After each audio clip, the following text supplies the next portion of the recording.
Yes. Oh, OK. Donc ici, il faudrait que j'enregistre, où est-ce que ça tu fais ça? enregistre déjà automatiquement. Ça s'est Donc, fait automatiquement? Ouais. Est-ce que ça enregistre, Francis?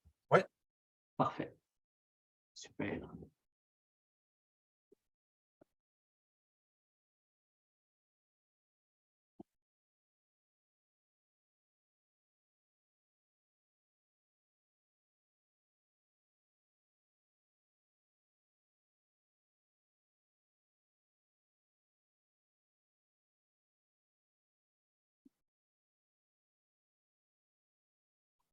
Parfait.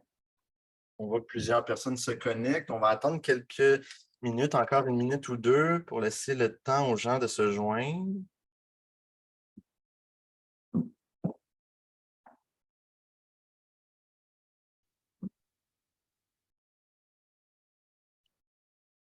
Yves, tu demandes si on va pouvoir partager l'enregistrement après. Oui, effectivement, là, vous allez pouvoir avoir accès à l'enregistrement suivant la présentation d'aujourd'hui.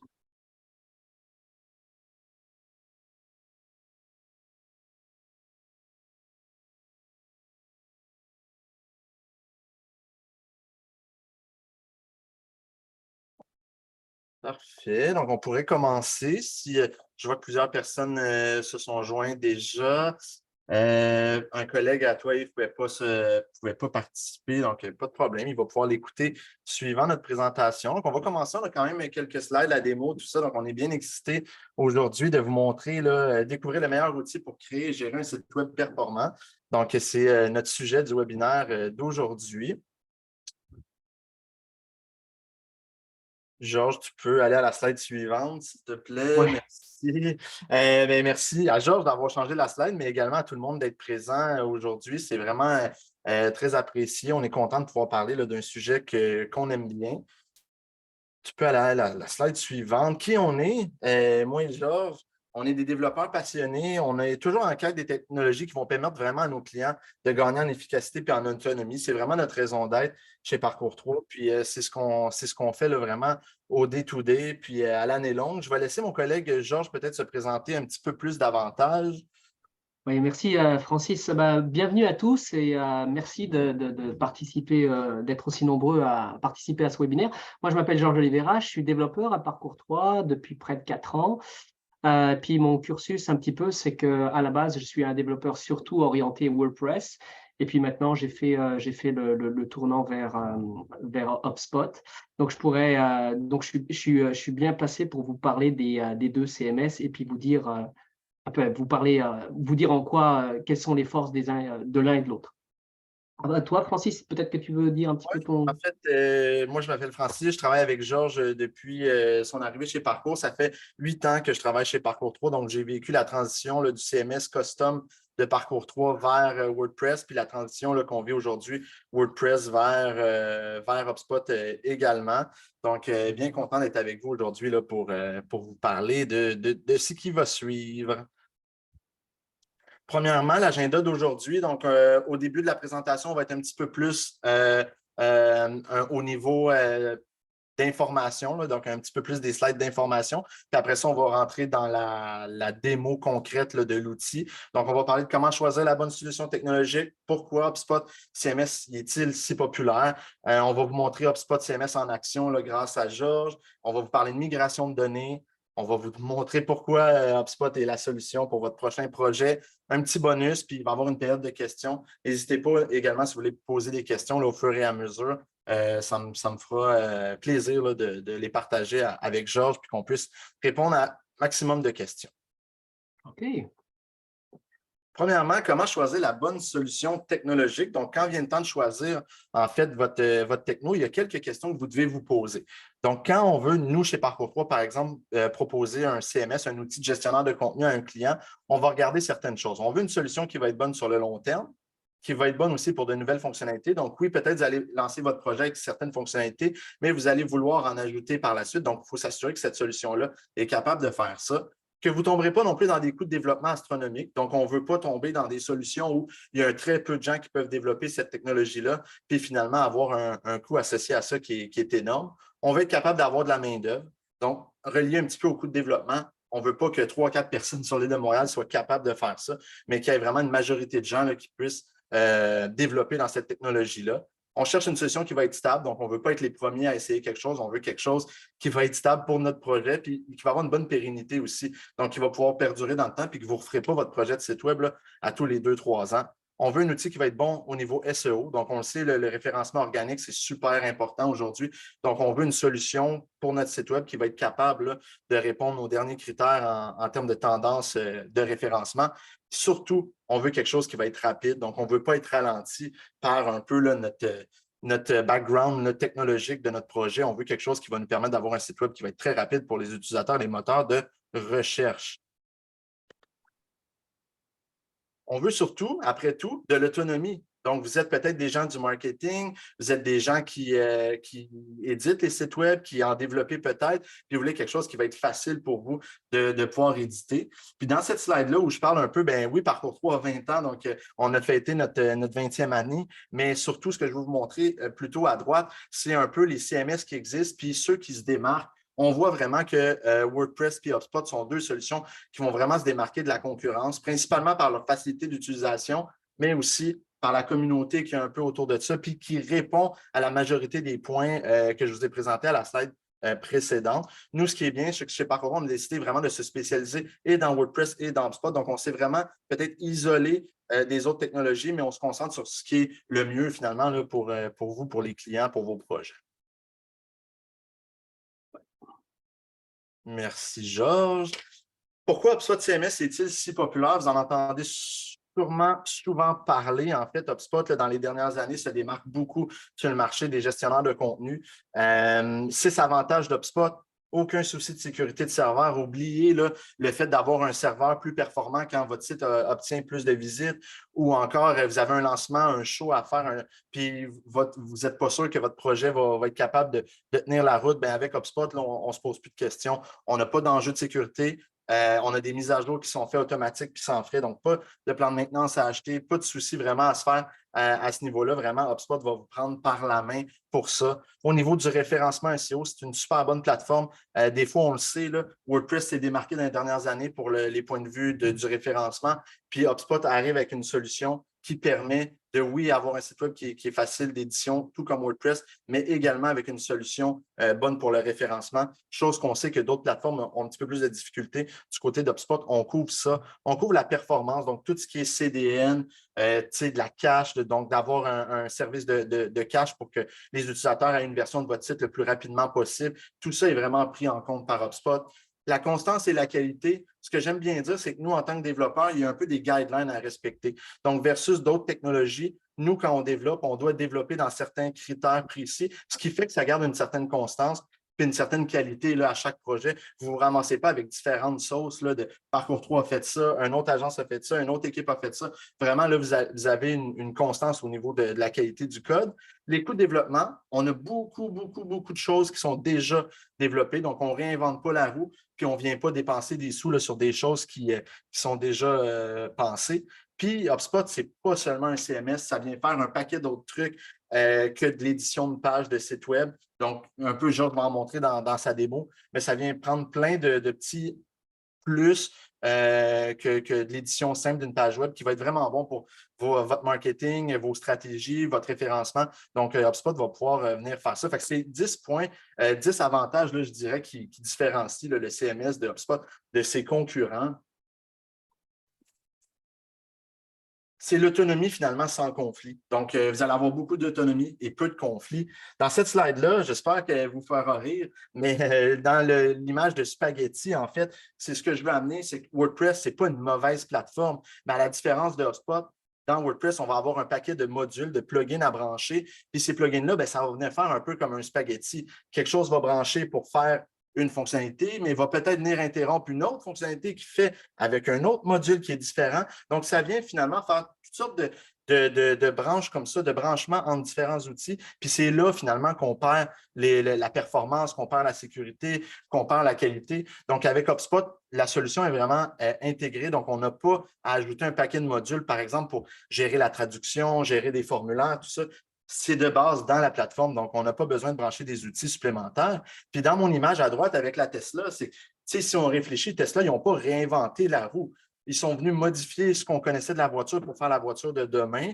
C'est un peu ce que HubSpot va faire. On ne veut pas venir embaucher une firme pour développer quelque chose qui existe déjà. C'est ce qu'un peu je trouve dommage avec des solutions comme Laravel ou Symfony. Ça peut être bien pour certains projets qui n'ont pas le choix d'avoir ces technologies-là, mais sinon, des fois, je trouve qu'on réinvente un peu la roue sur certaines choses qu'on ne devrait pas avoir à refaire, puis on devrait se concentrer sur plutôt l'avenir de notre solution, l'avenir de notre projet, investir nos sous dans amener des leads sur notre site web que d'inventer des fonctionnalités qui existent déjà, là, finalement. J'aime bien comparer HubSpot sur ma slide suivante un peu à ce qu'on connaît de Apple versus Android, par exemple. Donc, exemple, vous avez un téléphone, on le sait, les téléphones Apple vont être un petit peu plus faciles d'utilisation, donc la prise en main est plus facile, mais également, quand on télécharge des applications, on se sent un petit peu plus en confiance. On sait qu'il y a un écosystème autour de ça qui va nous donner cette confiance-là, de savoir qu'on est en sécurité, que ça va être facile d'utilisation. Donc, c'est un peu la même chose là, versus Android, là, où ça va être plus facile de peut-être mettre n'importe quelle application sur le store d'Android. Mais là, on se ramasse parfois avec des applications qui ralentissent notre téléphone, qui font des choses qu'on n'aime pas. C'est un peu la même chose. HubSpot, mais du côté CMS. Donc, lui, il va être vraiment le Apple là, du CMS, va être capable de vous donner un maximum d'autonomie sans conflit. Si tu reviens à la slide précédente, Georges, c'est pour vous montrer que HubSpot, ce n'est pas juste HubSpot, ça se branche avec plein d'outils que vous pourriez avoir. Donc, au lieu d'ajouter nécessairement des plugins pour faire des choses de base, il reste que vous pouvez brancher votre CMS avec des choses que vous avez déjà. Fait que, par exemple, vous utilisez MailChimp et vous dites hey, moi, je voulais continuer à utiliser MailChimp. Bien, pas de problème. On peut envoyer l'information. On peut utiliser ce que MailChimp va avoir, par exemple, pour les courriels, sans qu'on utilise la fonctionnalité que HubSpot a pensée pour vous. Donc, c'est la même chose si vous utilisez Zoom pour des meetings, Google Hangout. Il y a toutes sortes d'outils. Vous reconnaissez sans doute quelques de vos logos que vous utilisez dans votre sphère technologique, bien, on voit qu'on peut envoyer de l'information et interagir avec ces plateformes-là là, grâce à HubSpot. HubSpot, c'est plus qu'un CMS. Donc, on le sait, il y a une portion CMS, mais il y a aussi différents hubs à HubSpot. Ce qui est intéressant, c'est que vous pouvez utiliser le CMS complètement séparé. Donc, vous pouvez utiliser le CMS puis pas utiliser la portion CRM, la portion Sales ou Opération. Vous pouvez utiliser que la portion CMS pour votre site Web. Mais si vous utilisez les autres hubs, ça devient vraiment un no-brainer puis presque un non-sens de ne pas utiliser le CMS d'HubSpot parce que tout ce que vous pouvez brancher et interrelier entre eux, l'information là, est vraiment, on passe à un autre niveau sur ce qu'on peut faire, la personnalisation du contenu, le data que vous pouvez en retirer de ce qui se passe avec votre site, qui vient sur votre site. Donc, ce qui est intéressant, c'est qu'on peut l'utiliser séparément, mais si on veut avoir une suite d'outils qui vont tous travailler ensemble, bien, vous pouvez avoir d'autres hubs finalement de HubSpot. Donc, ça peut utiliser comme un CRM, on peut l'utiliser comme un outil là, pour les ventes, un outil pour le service avec un knowledge base, du support technique, des tickets. Donc, tu sais, il y a vraiment un paquet de trucs qu'on peut faire. Vous avez peut-être participé à d'autres de nos webinaires, mais on a chez Parcours Pro l'expertise dans tous les hubs de HubSpot. Maintenant, je vais passer la parole à Georges. Là, c'est la portion que vous attendiez le plus, le CMS en action. Donc, Georges va nous faire une démo live du CMS. Super, merci Francis. Et puis dans notre démo, dans la démo qu'on s'apprête à faire, on va parler de l'édition de pages web, blog et landing page. En fait, ça revient au même. On va parler du Smart Content, qui était une super fonctionnalité qui permet d'afficher du contenu en fonction de critères que nous, on peut décider. On va parler des outils SEO qui sont intégrés nativement dans l'outil, dans le CMS de HubSpot. La gestion des formulaires qui est un jeu d'enfant sur HubSpot, l'A/B testing et la gestion des pages AMP pour le blog. Merci Marine Santiago qui nous dit que c'est super intéressant. Merci beaucoup, c'est très encourageant. Donc, je vais commencer par partager mon écran. Donc, je vais aller sur le CMS. Je vais quitter un petit peu la présentation. Et puis là, on avait dit… Ah non, attendez. Je suis un peu trop vite. D'abord, je vais vous dire un truc. Merci merci à Francis qui nous a emmenés à l'altitude de croisière, avec quel brio. Puis maintenant, on rentre dans une zone de non-turbulence. C'est pour ça que j'ai mis une image de Bouddha.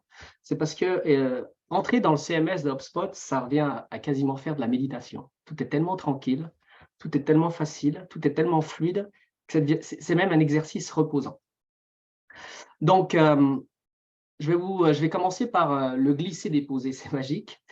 Et puis, avant de commencer ça, je vais juste préciser une chose, parce que peut-être qu'il y a des gens parmi vous qui ne savent pas comment on bâtit une page.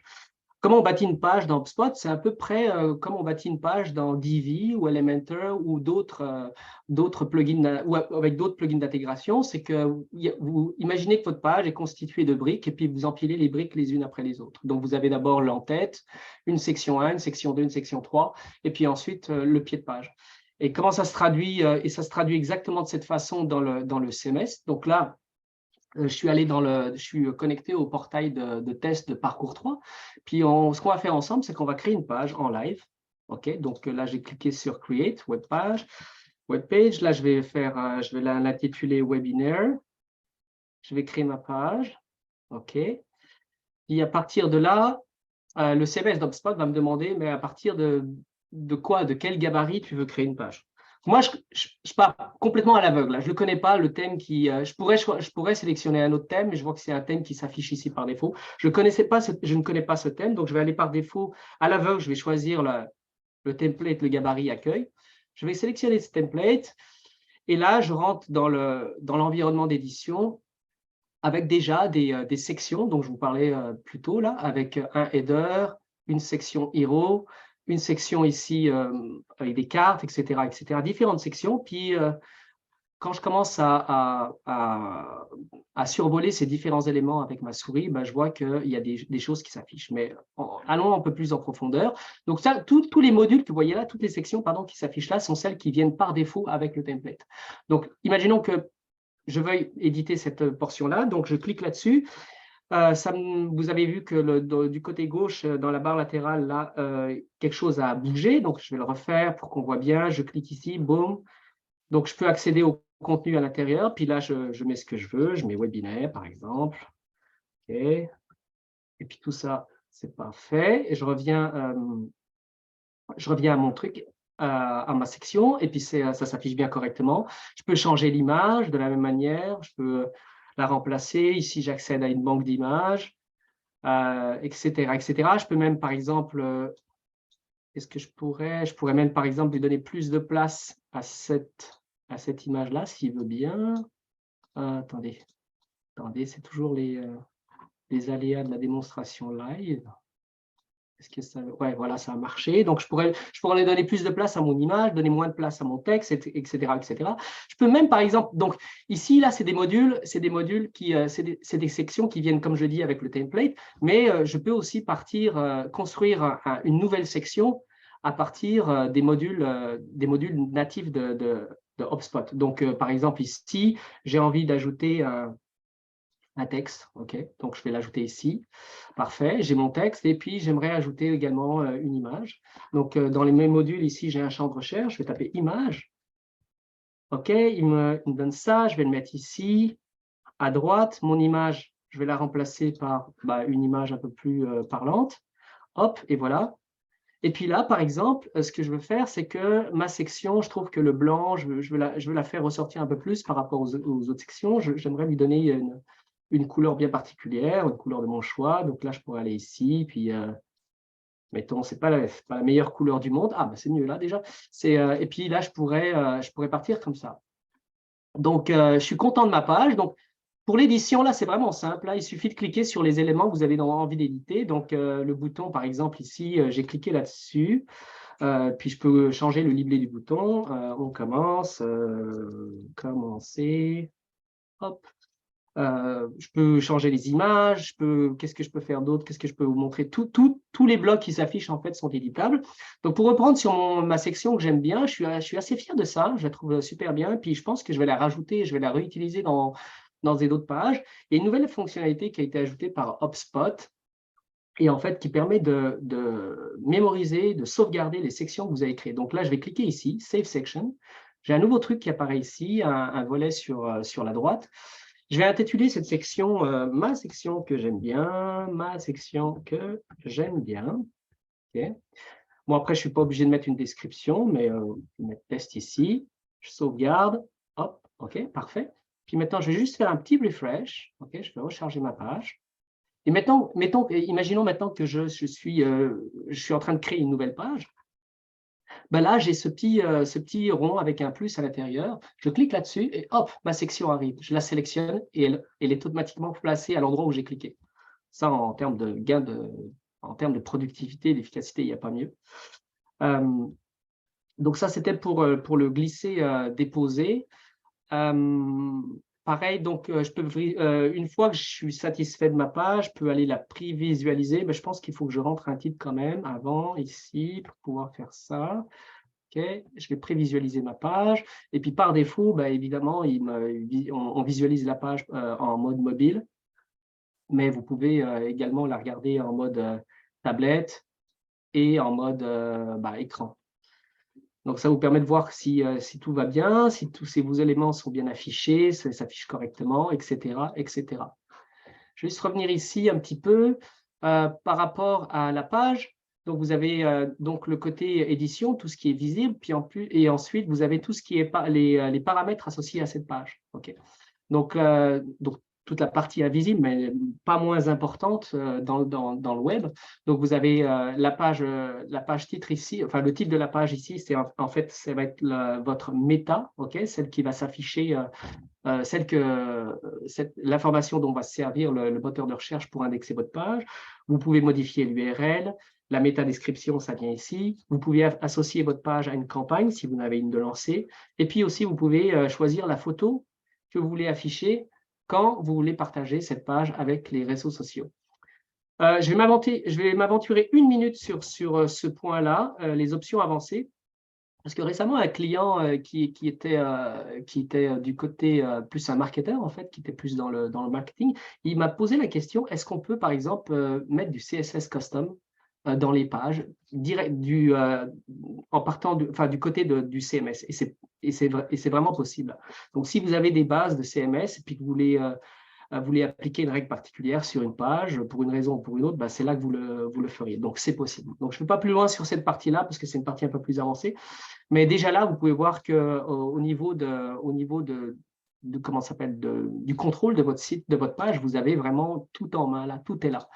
Vous pouvez aussi aller dans les options publication. Donc, si par exemple, cette page-là, vous voulez la publier un peu plus tard, dans 1 semaine, dans 2 semaines, ce serait là que vous le feriez. Donc, vous seriez en train de dormir et pendant ce temps-là, HubSpot, il publierait la page à la date et à l'heure que vous auriez indiqué ici. Qu'est-ce que je pourrais vous montrer d'autre qui est bon à savoir? Ben, c'est tout pour ça. Je vais juste passer ensuite à la suite et qui était mon Smart Content. Alors, qu'est-ce que c'est le Smart Content? En gros, qu'est-ce que c'est le Smart Content? C'est ce qui vous permet d'afficher du contenu en fonction de paramètres que vous avez définis. Je m'explique parce que ça semble un peu flou. Donc là, si je retourne dans ma petite démonstration, donc là, par exemple, ma section dont je parlais, dont je suis bien fier, l'image, je la trouve super, mais je trouve que cette image en mode mobile, bah, j'aimerais que ce soit une image différente. Ben là, vous avez vu sur le côté gauche, j'ai une section qui s'appelle Smart Rules. OK. Je lis juste un petit peu les questions s'il y en a. Avez-vous éventuellement faire un webinaire sur le module email? Okay. Je répondrai aux questions plus tard, mais j'ai bien noté ta question, Amélie Desrosiers. Allez-vous éventuellement faire un webinaire sur le module email marketing de HubSpot? On va y répondre tout à l'heure, Francis. Donc là, par exemple, pour revenir à mon Smart Content, j'aimerais que cette image soit différente sur les mobiles. Donc là, je vais définir une condition, donc device type. Ici, je vais dire, OK, ben, je veux que sur mobile, le comportement de ce module, cette section soit différent. Je vais sauvegarder. Et puis maintenant, ce qui se passe là, c'est que je suis en train d'éditer cette section pour le mobile. Donc là, je vais remplacer cette photo. OK, je vais remplacer cette photo, puis je vais mettre lui. OK, parfait. Super.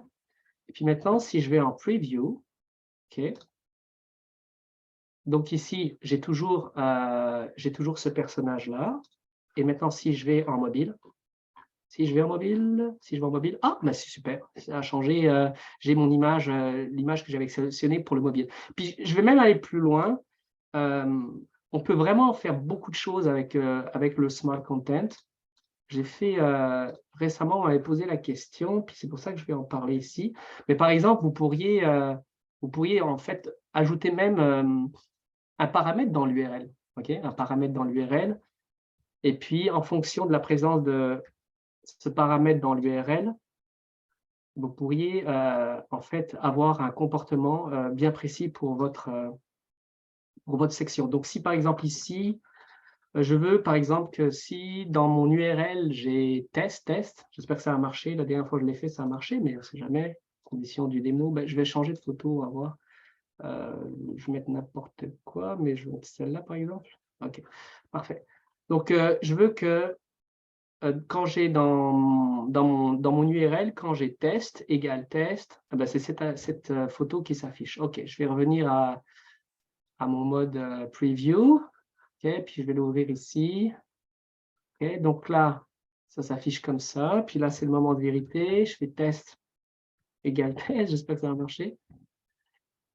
Ah non, ça n'a pas marché. C'est toujours pareil, hein. Ah, mais c'est parce que…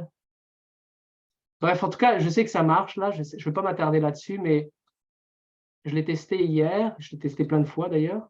Ça a toujours marché. Alors peut-être que je n'ai pas bien rentré mes paramètres, mais en fait, tout ça pour vous dire que le Smart Content, là, qui est une fonctionnalité, c'est une fonctionnalité vraiment assez puissante. Puis si vous avez accès au CMS, je vous invite vraiment à faire des expériences par vous-même avec ça. Je vais revenir à ma présentation et passer à la suite. Les outils SEO bien sympathiques. OK. Là, je vais donc tout à l'heure, il en a parlé un petit peu, Francis. HubSpot, c'est vraiment le CMS qui prend en compte les derniers standards en matière d'indexation, d'optimisation, de référencement, etc., etc. Le SEO, là, c'est vraiment une question qu'on ne peut plus laisser de côté. Avant, peut-être que sur d'autres CMS, c'est très difficile de faire un suivi serré, on a tendance à l'oublier, à ne pas être assez rigoureux. Mais avec HubSpot, là, vous ne pouvez pas passer à côté parce que HubSpot vous donne les outils pour justement faire en sorte, pour être sûr que du point de vue du SEO, votre page, elle réponde bien aux critères qui sont définis par les différents moteurs de recherche. Donc là, par exemple, si je reviens dans la Home, Content, tac, tac, tac, ici, je vais dans Optimize. OK, donc je suis toujours sur ma page tout à l'heure que j'étais en train d'éditer. Puis là, regardez là sur le côté gauche, vous voyez que en fait, HubSpot m'indique où j'en suis par rapport aux différents critères qui définissent une bonne page du point de vue du SEO. Donc, est-ce que ma page répond aux standards du point de vue du responsive? Est-ce qu'elle est bien visible pour les mobiles? Oui. Est-ce que j'ai un titre? Apparemment, oui. Est-ce qu'elle est indexable? Apparemment, oui. Est-ce que j'ai une métadescription? Ben non. Là, il m'indique qu'en fait, ben c'est normal parce que j'ai édité ma page, il n'y avait rien, mais là, ça m'indique exactement toutes les erreurs que j'ai. Donc, si auparavant, vous aviez tendance à, peut-être pas à négliger, mais en tout cas à passer un peu vite sur cette partie de votre site web, avec HubSpot, vous avez tous les outils en main pour faire ça correctement. Je sais qu'avec, par exemple, WordPress, ça se fait aussi, mais encore une fois, comme Francis l'a dit, avec WordPress, vous devez installer un plugin, okay? Un plugin particulièrement lourd, souvent, et puis un plugin qui peut aussi générer des conflits avec d'autres extensions. Avec HubSpot, tout est ouvert, tout est là à votre disposition. Donc, on peut plus, vous n'avez plus d'excuses pour ne plus bien vous concentrer sur le SEO. Je vais revenir à ma présentation. On continue. La gestion des formulaires, j'ai dit, c'est extatique, oui, parce que, encore une fois, quand on vient de WordPress, on sait que les formulaires, bien qu'il y ait des plugins pour le faire, c'est toujours un peu compliqué, les formulaires. Et puis, on sait aussi que les formulaires, aujourd'hui, c'est le point d'entrée de vos leads, c'est avec ça que vous allez baser votre stratégie marketing, en tout cas une partie. Donc, vous avez intérêt à ce que ça soit facile à faire et puis que ça soit accessible à tous les éditeurs de contenu. Donc, pour ça, très facile. Pour créer un formulaire, il suffit d'aller ici, file, ici, campaign, website, attendez, campaign, lead and capture, ok, c'est ça. Donc, lead and capture, forms, puis à partir de là, je peux aller créer un formulaire. Je vais en créer un, mais je ne vais pas m'attarder non plus, il y a encore ici, mais ça se présente vraiment très simplement. Donc, vous choisissez le formulaire, le type de formulaire que vous voulez. Là, je vais prendre le formulaire qui va être affiché sur une page. Je vais aller à suivant. Je vais aller à suivant encore. Et puis, à partir de là, je peux choisir les différents champs que je veux afficher dans mon formulaire. Donc là, par défaut, quand je démarre un formulaire, j'ai le champ courriel qui s'affiche. Mais je pourrais, par exemple, ajouter un champ first name, un champ last name, etc., etc. Je peux ensuite voir à quoi il ressemble. OK. Je ne l'ai pas publié, mais attendez, tac, tac, tac. Okay, je peux revenir en arrière. Je peux l'update. Voilà. Parfait. Qu'est-ce que je veux? Ouais, c'est ça. Donc là, je pourrais preview, est-ce qu'il faudrait que je l'édite? Je ne me souviens plus. Mais en tout cas, on ajoute des champs. Il y a une nouvelle fonctionnalité qui a été… Ah oui, c'est style, c'est là. Voilà. C'est là que ça s'affiche. Donc, votre formulaire en prévisualisation, il ressemble à ça. Donc, vous avez une idée un petit peu vous savez à quoi il va ressembler sur votre site web. Il y a une nouvelle fonctionnalité qui a été ajoutée. Je pense que c'est assez récent. Et c'est ce qu'on appelle les Queue Progressive Fields. OK. Ça semble un peu obscur comme ça, mais en fait, je peux définir les champs que je souhaite ajouter à mon formulaire si des champs ont été remplis précédemment. Je m'explique. Imaginons par exemple que vous avez first name et last name, OK? Et vous avez votre courriel. Quand vous soumettez ce formulaire sur HubSpot, ce contact va être enregistré automatiquement. Ensuite, supposons que cette personne revienne sur votre site Internet et puis qu'elle veuille resoumettre le même formulaire. HubSpot va détecter que cette personne a déjà soumis le formulaire, donc que vous disposez déjà des informations du courriel, du prénom, du nom.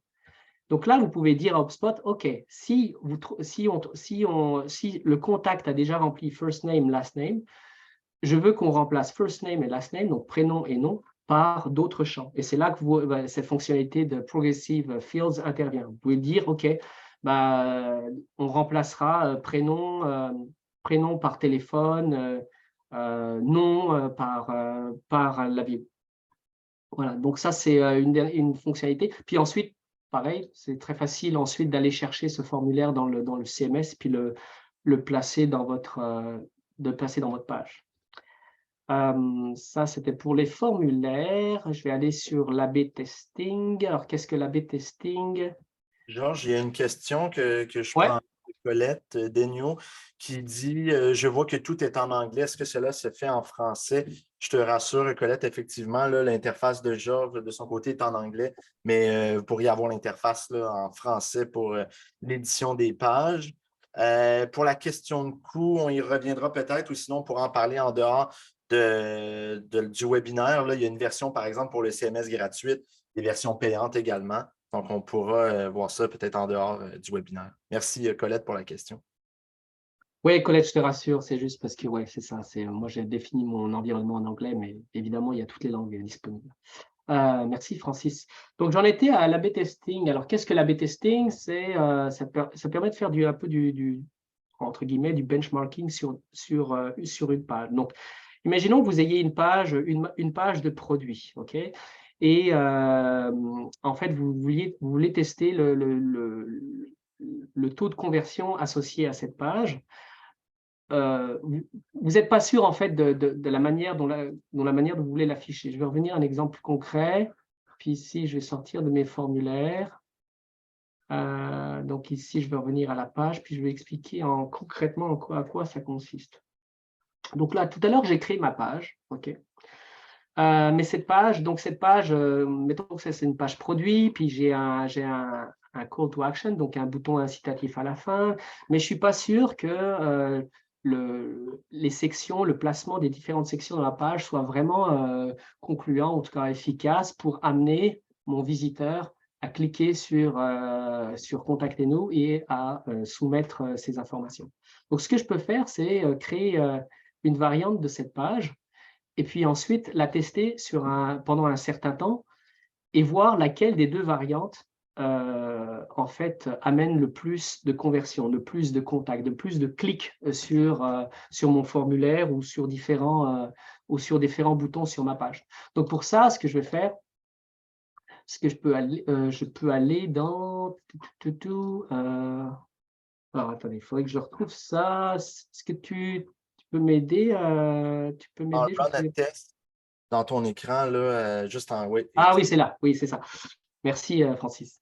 Donc, c'est ça. Donc là, je vais choisir A/B tester. OK? Donc, encore une fois, il s'agit de créer une déclinaison de ma page pour voir si, en changeant quelques éléments dans cette page, en plaçant un bouton ailleurs, ici, là, ça va changer un petit peu le comportement des utilisateurs. Donc, je fais Next. Je vais l'appeler variante. OK? Variante. OK? Je vais créer ma variation. Parfait. Donc là, on peut voir ici en haut à gauche que je suis en train d'éditer ma variante. Okay.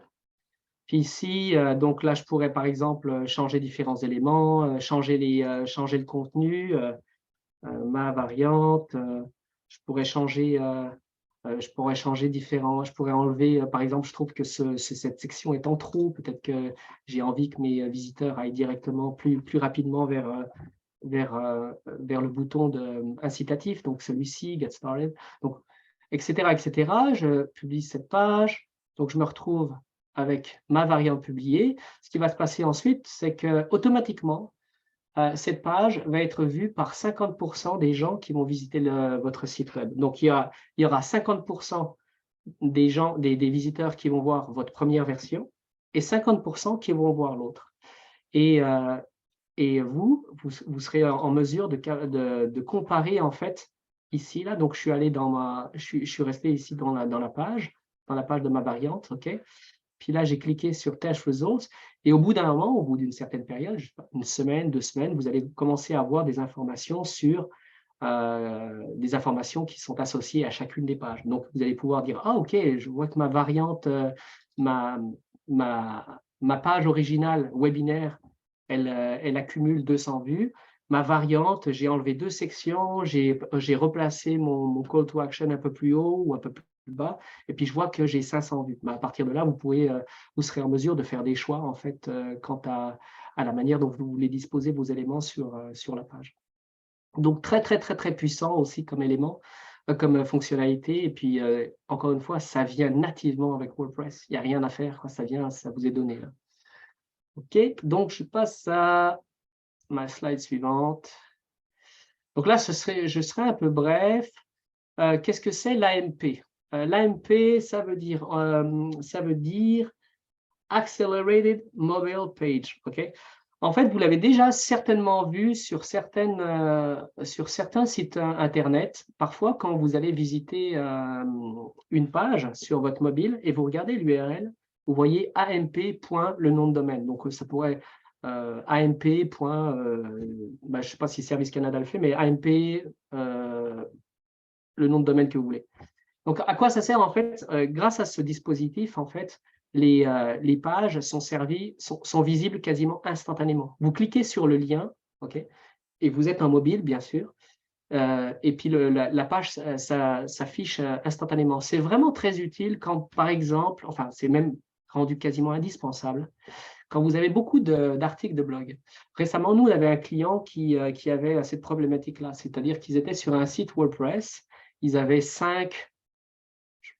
4 ou 5 000 articles de blog. Et donc, quand on consultait leurs articles sur leur mobile, il y avait un temps de chargement qui pouvait dépasser 3-4 secondes. C'est beaucoup, 3-4 secondes dans l'univers du web. Eh bien, avec l'AMP et HubSpot, donc cette fonctionnalité qui vient nativement avec HubSpot, vous pouvez avoir des chargements de pages quasiment instantanés. Et ça encore, vous n'avez rien à faire, vous n'avez rien à payer, pas de plugin à installer pour ça, ça vient avec HubSpot. Et j'en profite aussi pour rappeler que sur HubSpot, la quantité, le nombre, ce n'est pas parce que vous avez 6000 ou 7000 articles de blog sur votre blog, 6000 ou 7000 articles de blog, que ça va affecter la performance de votre site web. Votre site va être aussi performant. Il sera déjà super performant en mode desktop, mais il sera hyper performant avec la fonctionnalité AMP. Donc l'AMP, il me semble que je l'avais là. C'est ça. Donc là, je suis allé ici. Je suis allé tout en bas. J'ai cliqué sur blog. Et puis là, vous voyez, Google AMP, elle est activée par défaut. Et c'est tout ce que vous avez à faire. C'est tout. Ça se met en place pour vous. Donc, je crois que j'en ai fini. Où est-ce que j'en avais fini? Ah, la migration automatique. Non, je n'avais pas fini. Il y en a tellement à dire sur HubSpot, sérieux. Et puis j'ai l'impression je suis obligé d'aller vite là parce qu'il y en a beaucoup. Il est déjà 11h41 et puis on veut réserver du temps pour les questions. Donc, pour les gens qui se posent la question là, mais comment je fais moi par exemple si je suis sur telle ou telle plateforme? Souvent, le cas de figure le plus courant, c'est je suis sur WordPress et je veux aller sur HubSpot. Comment je fais moi avec mes 4000 articles de blog là? Eh bien, figurez-vous que la migration, elle est prévue et elle est automatisée sur HubSpot. Vous avez un système d'import de blog qui le fait pour vous.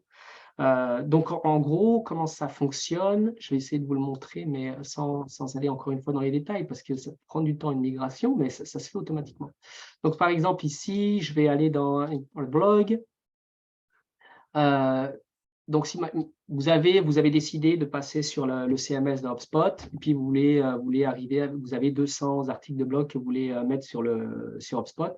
Donc, vous cliquez là-dessus, blog post. Puis là, il va vous demander, OK, comment tu veux faire l'importation de tes articles? Là, il y a différentes manières de le faire. Les différentes manières qui sont affichées ici, en fait, c'est suivant la technologie.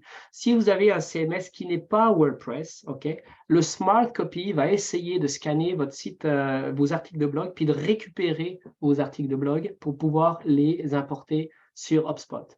Si vous avez un WordPress, HubSpot va vous demander tout simplement de saisir l'URL de votre blog et puis HubSpot va se charger de scanner votre WordPress et puis là de faire l'import.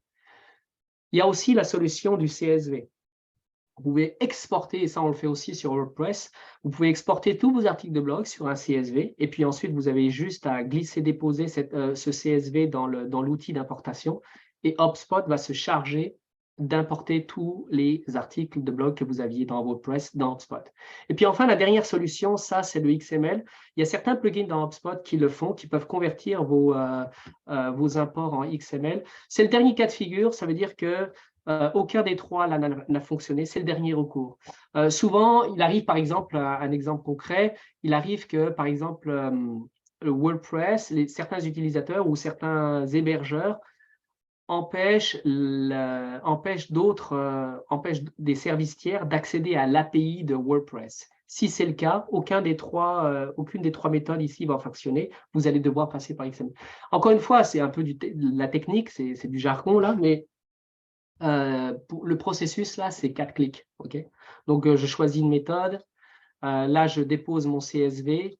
Je choisis le blog dans lequel je veux importer mes articles parce que je peux avoir plusieurs blogs. Je peux avoir un blog A, un blog B, un blog C. Donc, imaginons que vous avez différents sujets, vous parlez de différents sujets dans vos articles, puis que vous pourriez avoir un blog web, un blog mobile, un blog n'importe quoi. Donc, vous sélectionnez le blog dans lequel vous voulez importer vos articles. Ici, vous lui dites, OK, d'où viennent les articles. Donc là, on choisirait la plateforme WordPress. Vous glissez, déposez, puis ensuite, vous laissez faire les choses. Ça se fait tout seul. Ça se fait pour vous.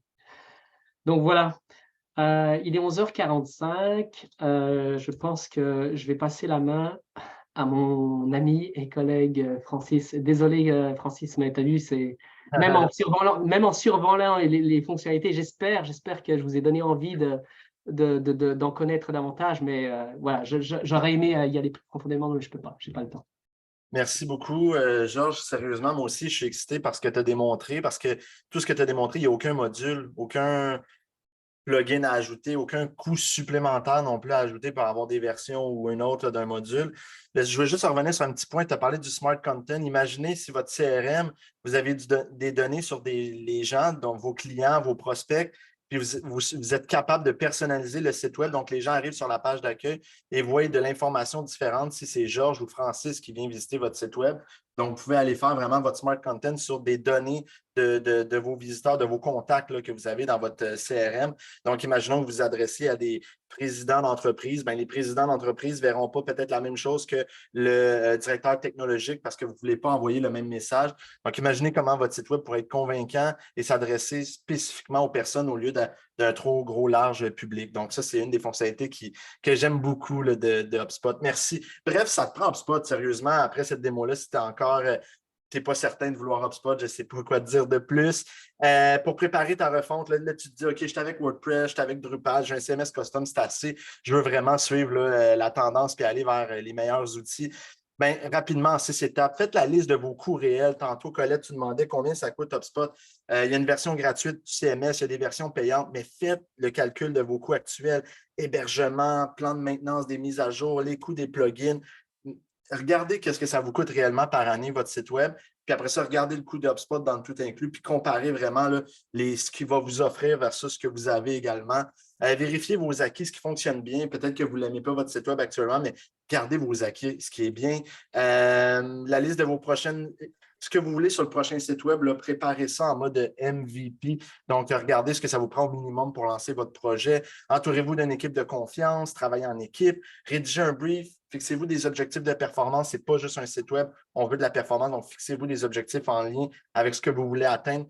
Puis regardez plus loin que votre refonte. On a un document de 50 questions à se poser avant de procéder à une refonte sur notre site web. Je vous invite vraiment à le consulter, ça va vous aider là, pour la suite de votre projet. Ce n'est pas seulement un site web, je l'ai dit, Georges l'a un peu également démontré. Donc, pensez-y là, réellement à votre stack technologique, à ce que vous avez en place aujourd'hui. Votre site web, c'est votre carte de visite, c'est un peu votre pignon sur rue de l'Internet finalement. C'est un outil de marketing puis de vente des deux départements. Donc, c'est un outil qui peut autant générer des bonnes choses au niveau marketing, de mettre en place des stratégies marketing, mais aussi de générer des ventes. C'est un endroit où vos clients et futurs clients doivent se sentir en confiance. Donc, c'est important d'avoir une bonne solution. C'est une source de trafic importante. Je pense que personne ne peut dire ah, ben, moi, je n'aurais pas besoin de site web. Assurément, là, ça en prend un, puis ça attire beaucoup de gens. Le référencement SEO, on veut sortir premier sur Google. Donc, si on néglige certaines étapes, comme Georges l'a démontré, ben, c'est sûr qu'on va avoir de la difficulté avec ça.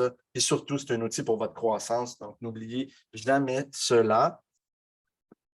Petit bonus rapidement, là, il était 48, je vais passer 1 minute là-dessus. Ces 3 outils, allez voir ça, Google PageSpeed, GTmetrix et SEM Roche. Ces 3 outils qu'on utilise là, dans l'équipe chez Parcours 3 pour regarder la performance. Donc, depuis tantôt, vous nous entendez dire « Ah, ça va être plus performant ton site web. » Mais oui, mais comment on fait pour savoir s'il va être plus performant? C'est avec des outils. L'outil de Google, l'outil de GTmetrix, SEMrush, c'est eux qui vont nous donner des métriques pour dire si votre site actuel est bon ou moins bon au niveau référencement et au niveau de performance. Puis c'est des outils qui vont nous permettre de dire que après avoir passé à HubSpot, ben, vous avez de meilleures notes là, finalement sur ces outils-là. C'est 3 outils qui ne nous appartiennent pas, là, donc qui sont bien indépendants là, de jugement par rapport à ça. Des questions, j'en vois, Francis. Oui, il y a des questions. Oui, je t'en prie.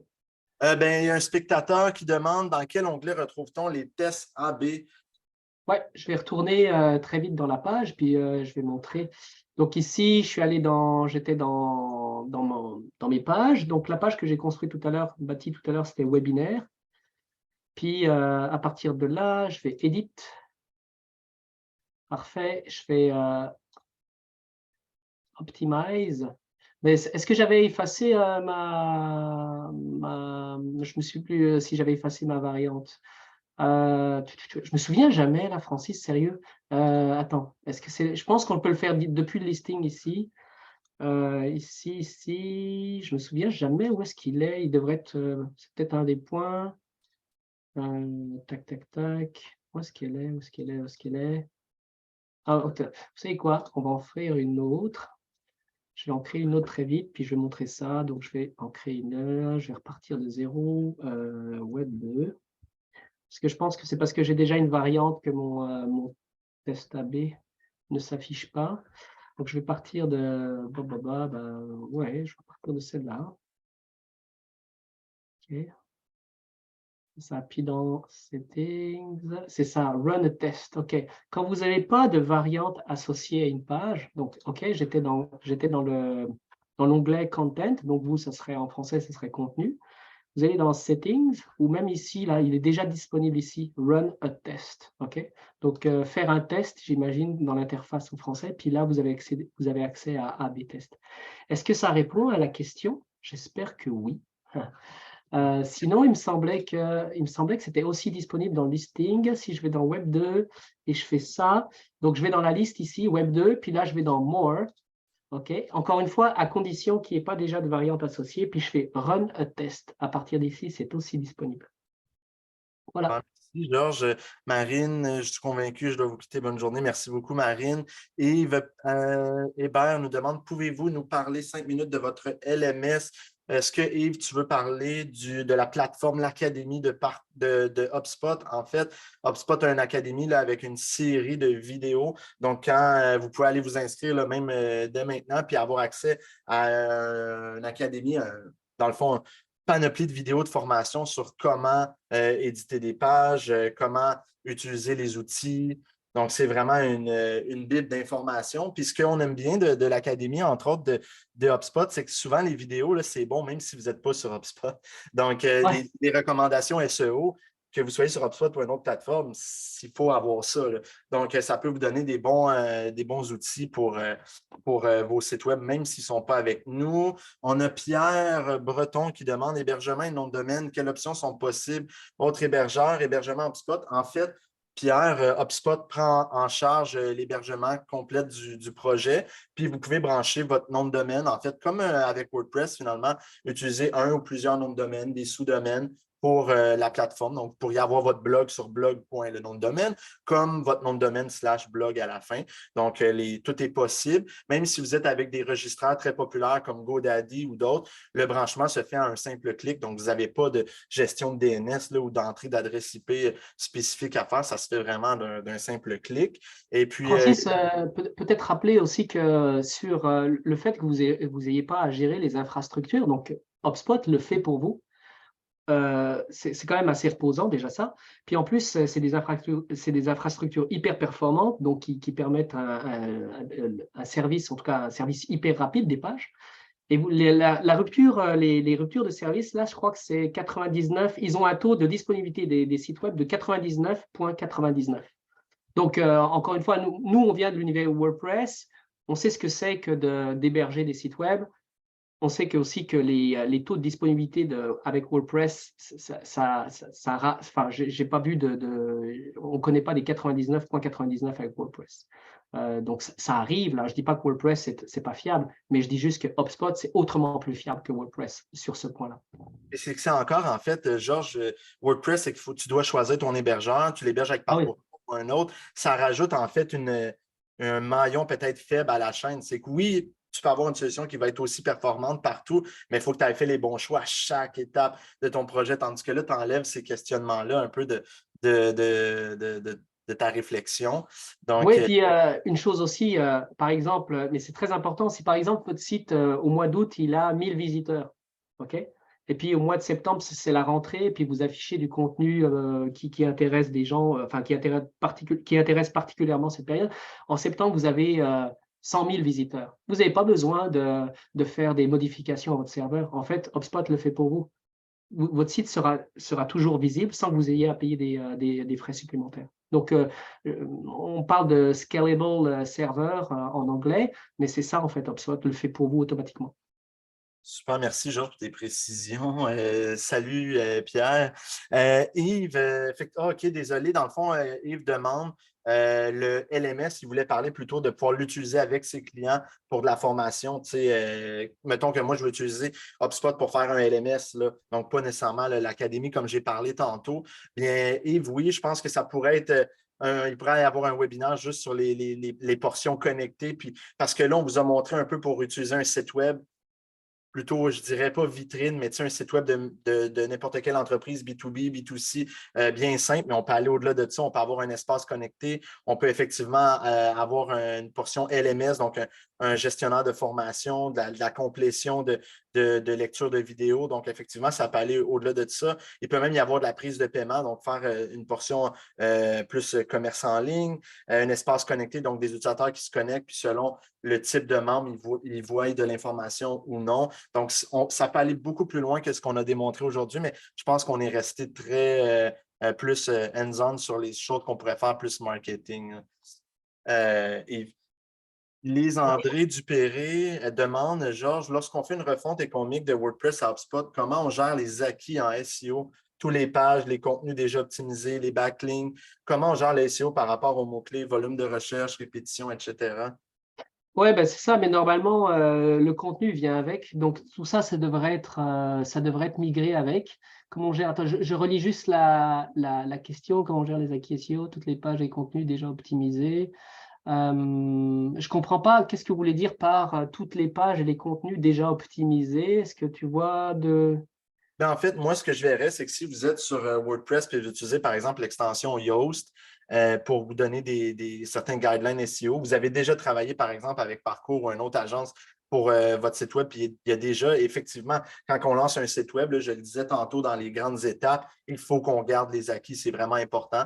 Par exemple, chez Parcours, comment on le fait? On a une personne, Nicolas Vazner, pour le nommer, qui s'occupe de cette portion-là. Donc, il va vraiment regarder en dehors du projet de site web, exemple backlink, nombre de domaines, vous êtes positionné où, pour s'assurer qu'on garde les acquis. Donc, quand vient le temps de faire peut-être votre refonte de site web, c'est sûr que ce n'est pas mauvais là, de s'entourer de peut-être d'une équipe qui va pouvoir vous aider avec ça. Mais comme Georges l'a démontré, si vos articles sont déjà performants, par exemple, au niveau SEO, puis on garde, par exemple, les mêmes URL, donc votre nom de domaine, slash blog, slash le nom de l'article, ben, vous allez pouvoir garder là, finalement ces acquis-là au niveau de référencement. Ah oui, Francis, ouais, tu as vraiment un point très important là. Quand vous migrez là, tous les acquis en termes d'indexation, vous ne les perdez pas là, vous ne repartez pas de zéro.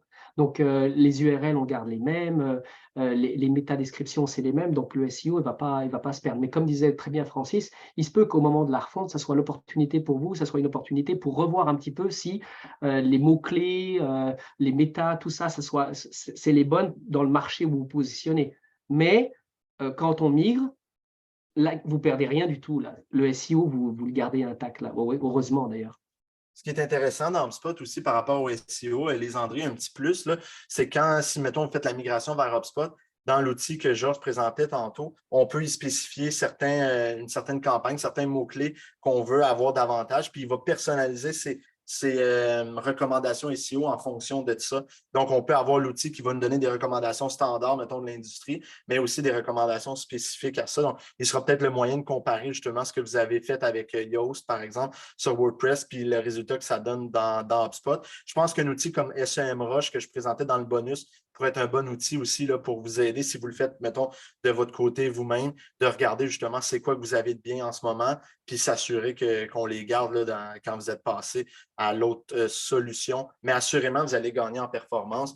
On a fait beaucoup, beaucoup de migration de WordPress à HubSpot, puis principalement là, la performance en faisant rien de plus que de migrer d'une plateforme à l'autre, sérieusement, on gagne déjà beaucoup, beaucoup, beaucoup de points en termes de performance.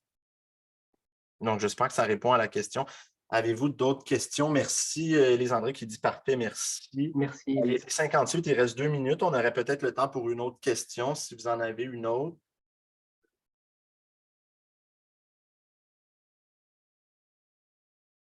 Ça semble bon. N'hésitez pas. De toute façon, si vous avez d'autres questions, on ne se sauve pas. Donc, vous pouvez toujours nous contacter Parcours 3 directement, puis on va pouvoir vous aider, répondre à vos questions, peut-être vous faire une démo plus personnalisée à vos besoins. Donc, tantôt, avec des besoins, par exemple, de LMS, on pourrait faire une démo là, orientée encore plus sur un sujet spécifique. Aujourd'hui, on a essayé de toucher là, un maximum de points grâce à la présentation là, de Georges et moi d'aujourd'hui. Donc, voilà, j'espère que vous avez apprécié. Déjà 11h59. Georges, est-ce que je te laisse le mot de la fin? Bah, écoutez, merci à vous tous et vous toutes d'avoir participé à ce webinaire. C'est très, très difficile de couvrir tout ce que peut faire HubSpot et de ce point de vue-là, c'est assez frustrant d'aller sur une démo puis de parcourir ça un petit peu à grandes enjambées. Mais en tout cas, j'espère qu'on vous a donné envie, Francis et moi. J'espère que vous auriez la curiosité d'aller regarder un petit peu comment ça marche HubSpot de votre côté, de le tester, pourquoi pas. Et puis regardez par rapport à tout ce qu'on vous a dit, ce que ça vous ferait gagner, la migration en termes de performance, le SEO, les outils pour segmenter votre audience, etc., pour suivre votre audience, c'est incroyable. Et encore une fois, on a fait juste que regarder, la pointe émergée de l'iceberg HubSpot là. En dessous là, c'est un monde merveilleux. Voilà, je pense que j'ai fini, Francis. Génial, merci Georges. Yves qui demande comment avoir le lien du webinaire et quand l'avoir, ça va vous être envoyé. Là, tous les gens qui se sont inscrits au webinaire vont recevoir le lien. Donc, réécoutez-nous. Vous pourrez nous mettre sur pause et s'assurer de bien voir les différentes portions. Puis sinon, on se reparle très bientôt pour un autre webinaire. Merci à vous. Bye bye.